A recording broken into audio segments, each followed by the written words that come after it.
We ஷேப்ல பண்ணு. பெருசா தான் பண்ணு தம்பி. பெருசா பண்ணி அப்படி சிவனு கூட்டு. ஃபர்ஸ்ட் அம்மா காலத்துல ஃபர்ஸ்ட் அவங்க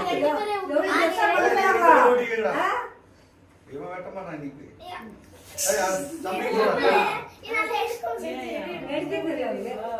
ரெண்டு கையில இருக்கணும். ஒரு பீஸ் ஏறா சும்மா கையில. நீ அவன் கூட்ட அவன் கூட்ட. மாத்தி மாத்தி விட்டுங்க. சரி அக்லீனா புடிச்சுக்கோ. காட்டாப்பா வீடியோ. போட்டோ கொஞ்சம் க்ளீனா போடுங்க.